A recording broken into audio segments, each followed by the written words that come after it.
하나님 말씀 로마서 13장 8절에서 14절까지 말씀입니다. 로마서 13장 8절에서 14절까지 말씀 교독하겠습니다.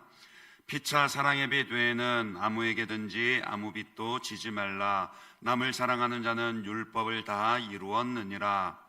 간음하지 말라, 살인하지 말라, 도둑질하지 말라, 탐내지 말라 한 것과 그 외에 다른 계명이 있을지라도 내 이웃을 내 자신과 같이 사랑하라 하신 그 말씀 가운데 다 들었느니라.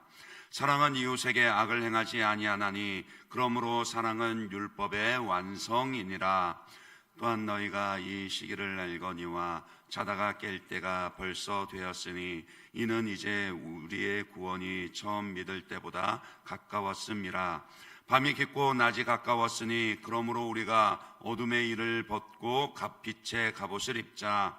낮에와 같이 단정히 행하고 방탕하거나 술 취하지 말며 음란하거나 호색하지 말며 다투거나 시기하지 말고 오직 주 예수 그리스도로 옷 입고 정욕을 위하여 육신의 일을 도모하지 말라. 아멘. 계속해서 구원을 받은 신자는 어떻게 살아야 할 것인가에 대해서 말씀을 하고 있습니다. 그러니까 구원받은 자답게 살기 위해서는 어떻게 살아야 한다라는 것을 가르치고 있죠. 오늘 본문에서는 사랑과 빛으로 살아라라고 그렇게 말씀합니다. 먼저 예수 그리스도를 믿고 구원받은 신자는 사랑하며 살아야 합니다. 그런데 8절입니다. 피차 사랑의 빛 외에는 아무에게도 아무 빚도 지지 말라. 남을 사랑하는 자는 율법을 다 이루었느니라. 이 말씀은 로마 제국 당시의 경제 생활을 생각해 보면 보다 더 현실감 있게 이해할 수 있습니다. 왜냐하면 그때에는 노예 제도가 있었기 때문입니다. 크게 보면은 노예 신분에 있는 자들은 두 부류입니다. 그러니까 태어날 때부터 노예로 태어난 자들이 있고, 또 다른 한 부류는 나중에 노예로 전락한 자들입니다. 나중에 노예가 된 자들을 보면은 피정복 국가에서 로마 제국의 점령을 당하면서 포로로 끌려와 노예로 팔려간 자들이 대부분입니다. 그리고 그에 못지않게 노예로 전락한 자들이 누구드냐 하면은 바로 빚을 갚지 못해서 노예로 팔려간 자들입니다. 그래서 성경을 보면은 악한 종의 비유라든지 이 빚으로 인하여서 노예로 팔려간 배경을 두고 하는 이야기들이 많이 있습니다. 그런 점에서 피차 사랑의 빛 외에는 아무에게도 아무 빚도 지지 말라. 이 말씀이 오늘날 경제 생활에서는 크게 와닿지 않을 수도 있습니다. 오늘날은 어떻습니까? 빚을 낼 수 있는 것도 능력으로 보거든요.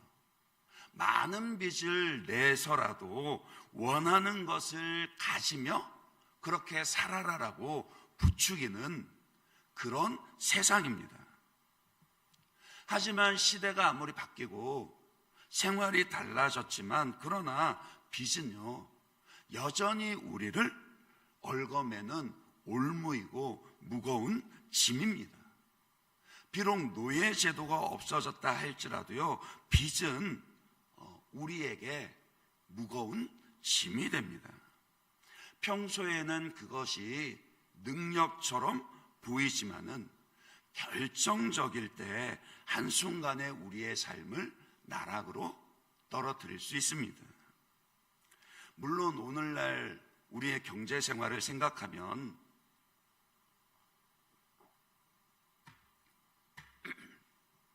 전세 대출이라든지 학자금 대출이라든지 빚 없이 사는 것이 불가능하게 그렇게 느껴질 수도 있습니다. 예, 맞습니다.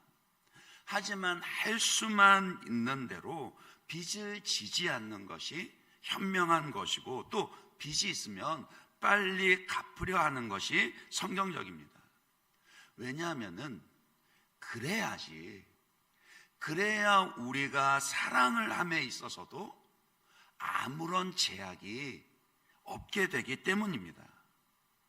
사랑을 한다라는 것은요, 마음만 가지고 할 수 있는 것이 아닙니다. 남을 사랑하는 자는 율법을 다 이루었느니라 그랬습니다. 이 말씀은 사랑은 율법을 지키지 않아도 된다, 그런 뜻이 절대 아니죠. 사랑을 절대화시키는 것은 오늘날의 잘못된 사랑입니다.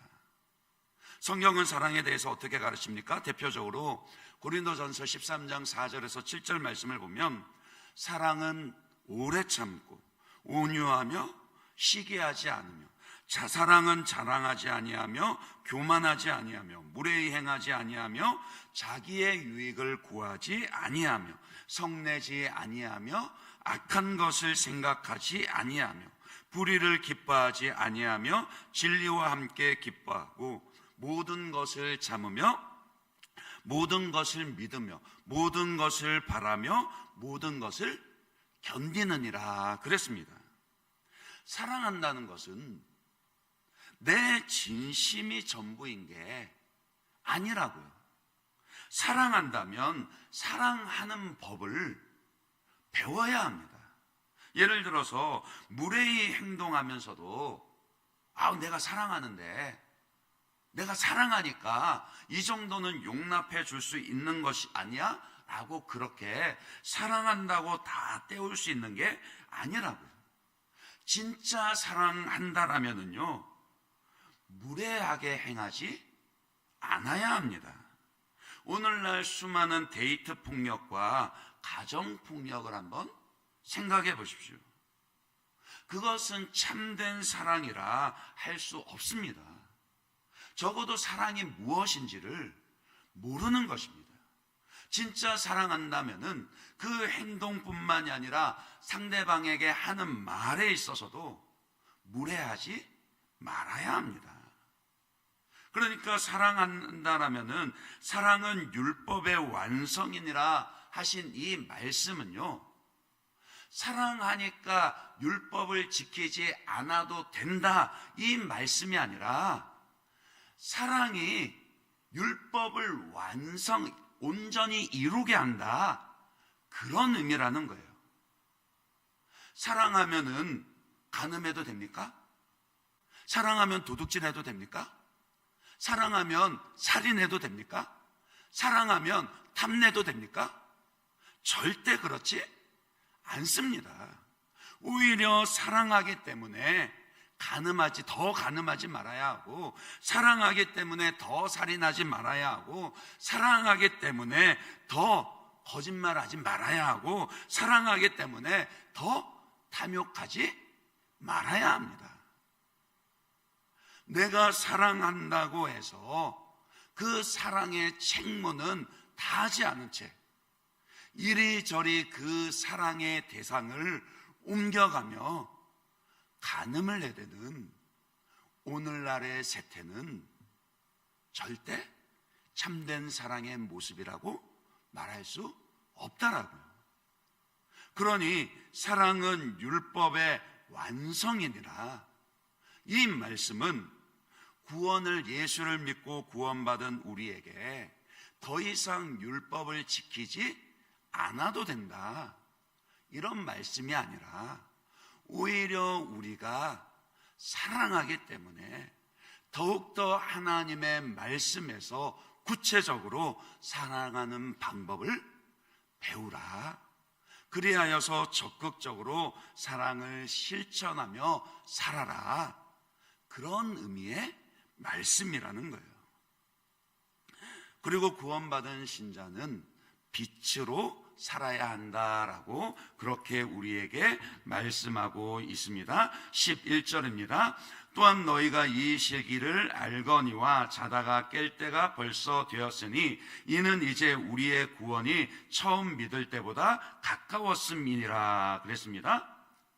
그러니까 왜 우리가 빛으로 살아야 합니까? 자다가 깰 때가 되었기 때문입니다. 그런데 우리가 이 시기를 분별함에 있어서는 두 가지를 생각해야 합니다. 첫째는 방금 읽었던 11절 말씀처럼 이는 이제 우리의 구원이 처음 믿을 때보다 가까웠습니다. 그러니까 이 시대가 점점 캄캄한 어둠일수록 새벽이 가까이 오듯이 우리 주 그리스도 예수께서 다시 오실 때가 가까웠다라는 겁니다. 그렇기 때문에 깨어있는 그 열처녀와 같이 신랑 되신 예수 그리스도를 맞이하기 위해서는 우리로 하여금 깨어있으라, 빛으로 행하라, 그렇게 말씀합니다. 그런데 또 12절 말씀에 시대와 관련해서 이렇게 말씀을 합니다. 밤이 깊고 낮이 가까웠으니, 밤이 깊고 낮이 가까웠으니 그러므로 우리가 어둠의 일을 벗고 빛의 갑옷을 입자.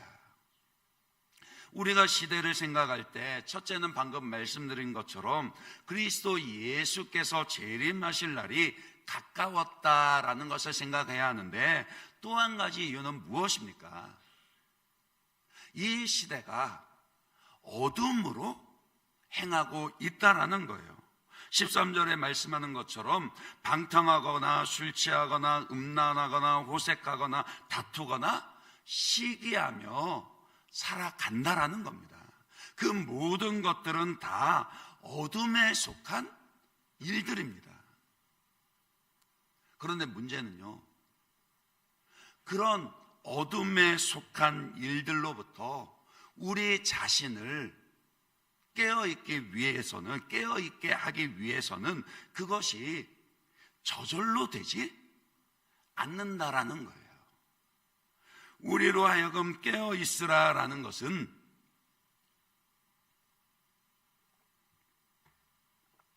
이 시대의 시류에 휩쓸리지 말고 스스로 자신을 이 세상으로부터 구별하여서 하나님께 자신을 드리라, 거룩한 산 제물로 드리라.